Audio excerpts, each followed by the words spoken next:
some have gone on and raised venture capital funding or angel funding and have started growing beyond the bounds of the Entrepreneurship Center. So it's been a lot of fun. If you look at the homepage of the Entrepreneurship Center, you can see some of the companies that have started. Some of those links are live and you can go to their web pages. Some are not there yet, but you can see kind of what they're doing. And it's a lot of fun. I guess our most forward venture so far is a company called HappyDoc, which provides solutions for the veterinary field. And they've raised $2 million, I think, in venture capital. And they sell a platform of software for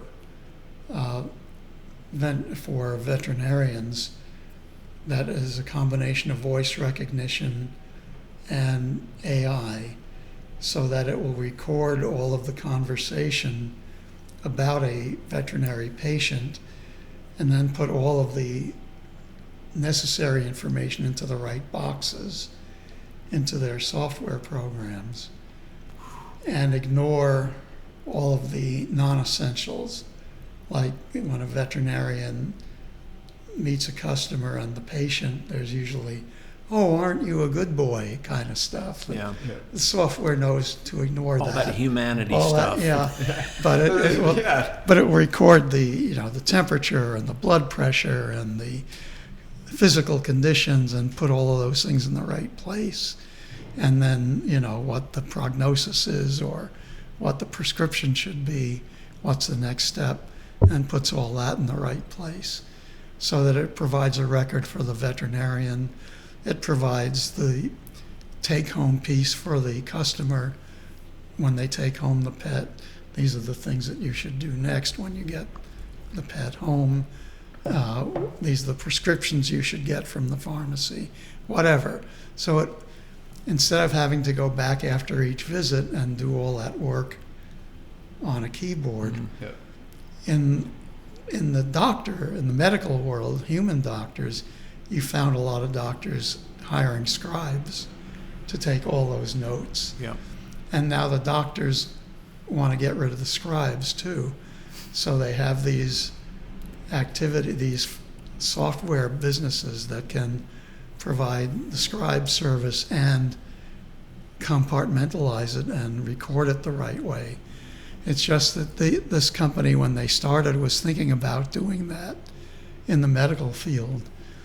But with few resources, the advice they got from our people was, if you do it in the medical field, red tape. You've got HIPAA. You're going to have a lot of regulation that you're going to have to overcome. And it's going to be very expensive. You can do the same thing in the veterinary field for a lot lower cost. Yeah, worst comes to worst, you take out Fido. No. Okay. And there's no HIPAA. Yeah. So you don't have federal regulations and you don't have state regulations and all that stuff. It was a lot easier to get started. And they've been very successful so far. If I can just throw something out based on something Doug just said, and that is when we talk about how things change, I mean, you've got AI because you're in a technology industry. Yep. And so what is AI going to be doing to the model, to the drone model and the ideas you have, and how detecting people, automatically coming up with routes, being able to do live searches of objects, or hey, I want to be able... What Trent is doing in geolocating. Yeah. No, I'm sorry. That's Matthew that you're talking about. Yeah, Matthew Krupsak. Yeah. We've been talking with him, and we actually found that, again, there's probably a incrementally better or whatever, but the open source, that like firmware that's built into our drones has that same sort of functionality built in. So we're using that for the time being, but we have continued to talk to see if they want to actually launch their application within our larger software platform. Because it's potentially a very important application. It's not easily being done anywhere. And like I said, the military is very interested in it because there are so many military applications of drones. So he's getting invites to go to all of these presentations and things.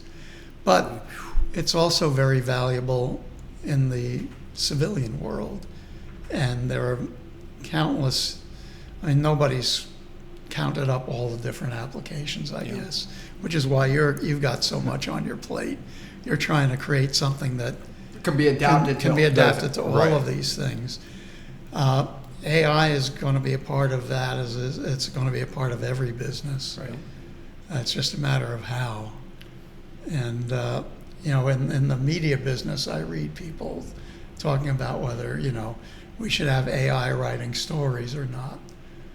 And some of them, I think it can help. Some of them are in some of the more out of the way things where it's not as mission critical as the ones you send people out to write. But there's downsides to that too. Yeah. It's really including going to revolutionize between plagiarism and hallucinations and everything like that.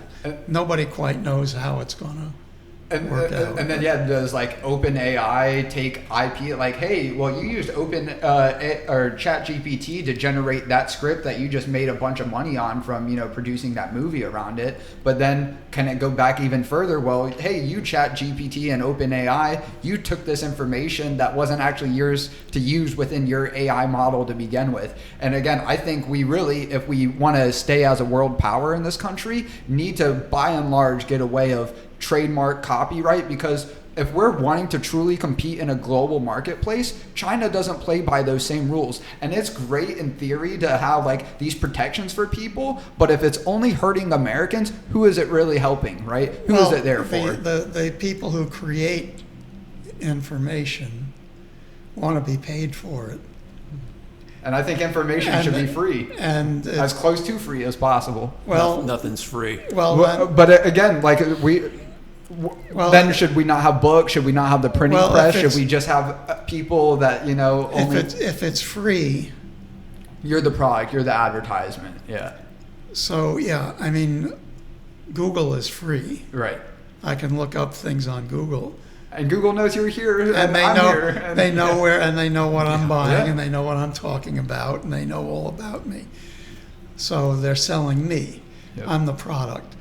But if you're a writer and a publisher and an editor and an ad salesperson, and you're trying to make a magazine,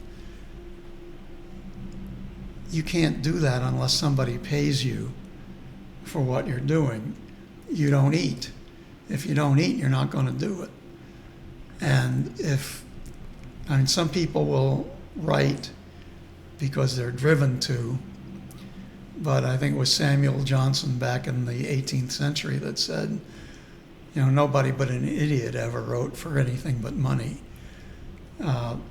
Because, the starving artist in the garret is an image that we've all learned about, but starving artists, some of them become famous, but they don't live very long if they're starving.